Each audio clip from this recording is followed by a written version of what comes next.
issue? Hips, joints, all the joints.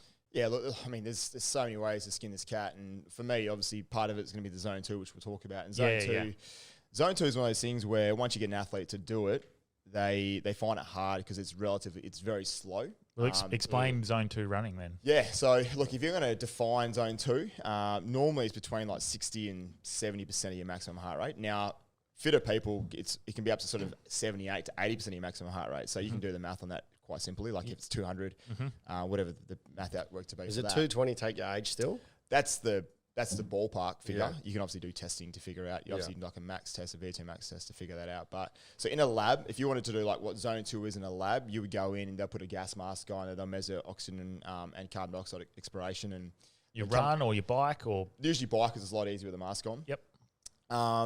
Then you can do like lactate. So we'll talk about lactate a little bit, but for the average person listening, like zone 2, the easiest way to do it is it should be a run where you can hold a conversation, but it's not like me and you guys are sitting here talking now, but like it's kind of hard to hold a conversation, but you can still talk. You can still do it. You can still talk. And like for me, like it's no higher than 145 heart rate. So I want to be sitting between sort of 135 and 145 heart rate. And, you know, a lot of things affect heart rate though. So a lot of people don't understand, like if I say to my athlete, go to a zone 2, there's hills in the run. So they'll spike. So they'll run up the hill at the same pace. The heart rate might get to 165. And once you tip that point of like you're now out of zone 2 into a zone 3 and sometimes into a zone 4, you've stopped the zone 2 run at that point. So you're now changing. All right. So does that mean slow up the hill or walk? Yeah, so slow your pace. Sometimes you need to walk up the hill depending how steep the hill is. Yep. So a lot of athletes will run up a hill at the same pace because I'm doing 545s. I'll just keep doing them up the hill. But it could be a longer hill. By the top, you might be at 85, 90% of your max heart rate if you're not super fit. And then you start to change the signaling pathways then. So now you start switching into carbohydrate metabolism and then you start to change the effect of the session, right? So, and if it's a hot day, the hardest thing for people is when it's a hot day. That's the hardest thing. So if I know my heart rate's only 145 tops and I can hold, say, 5-minute pace for that heart rate, I'll go out and do that all day on a flat course and it's cool. But all of a sudden, if it's a 30-degree day, I'm running at 5-minute pace. My heart rate's now 155, 160 because of heat stress.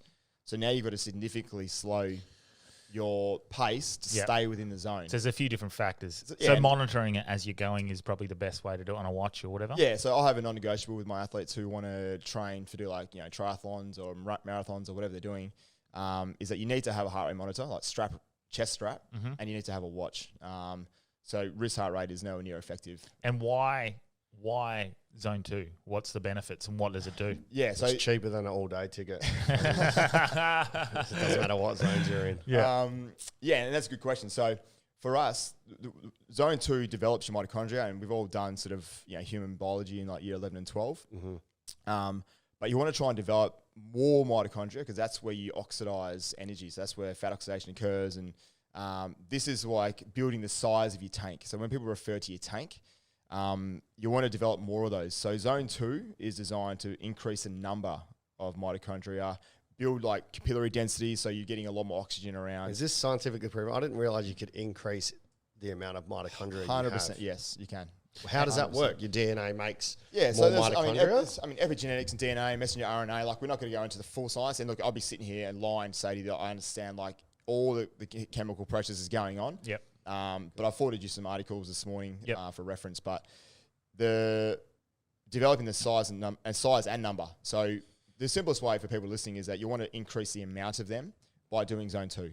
And I think we touched this before, that high intensity exercise is a way to tune the engine. So now you're making them more efficient. So you want to try and polarize your training. So you want to spend a lot of your time doing zone 2, like 70%, and then you can do 30% of like more VO2 max. So now you're doing like 4-minute efforts. Like you're pushing hard for 4 minutes to develop your VO2 max with like a 4-minute recovery, and you can repeat those processes to build.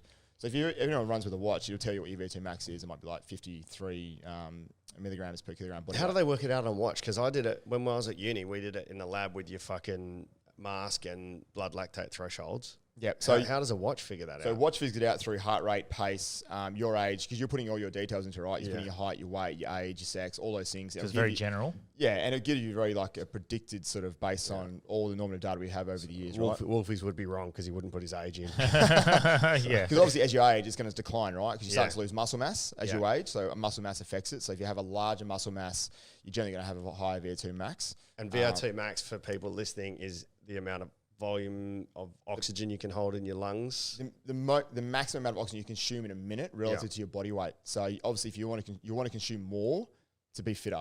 But zone 2 training is really about getting back to being more efficient. So doing things more efficiently. So if like we do a test, and anyone listening can do this, you can go out and do like a maximal aerobic function test. Depending on your fitness, you can do like a 3, 5, or 8K run, where you might build up to that particular heart rate. So for me, I need to build up to like a 147 heart rate in a warm up slowly. And then I hold that 147 heart rate for 8 kilometers on a relatively flat track. Okay. And I'm doing the same track, same time of day, same food beforehand, like sort of 4 weeks apart. So I'll go out and I'll run this 8 kilometers at 147, give or take 2 beats. So like it'll fluctuate between 145 and 149, but as long as the average comes around to that number. And my pace might be 5 minutes per kilometer, just say for example. And the training I do from then on, I might have, let's say I do 4 runs a week. 2 of them might be zone 2. Because the good thing about zone 2 is they don't create heaps of stress. So you can do them more often, right? Whereas you do a VO2 max session or a threshold session, you should be waiting sort of 3 days before you do your next one. Whereas people go out and they just run. And they're most of the time they're at threshold or even higher. And they do it 3 times a week and they wonder why they're injured 3 weeks later, or they don't want to do it anymore because they've lost the motivation. So, but then if I come back in say 4 or 5 weeks time and I've done the right training, I've done a couple of zone 2s, I've done maybe one session to increase my size of my tank, and tune the engine, I can come back and it might be say 4 minutes 50 per kilometer for the same heart rate. Okay. So now I've got more efficient. Hey hard yarners, hope you liked that clip. If you would like more clips like that, click here. If you want to watch the full episode, click here. And if you want to subscribe to our channel, click here. And as always, join the Patreon for more risque content. Let's get hard.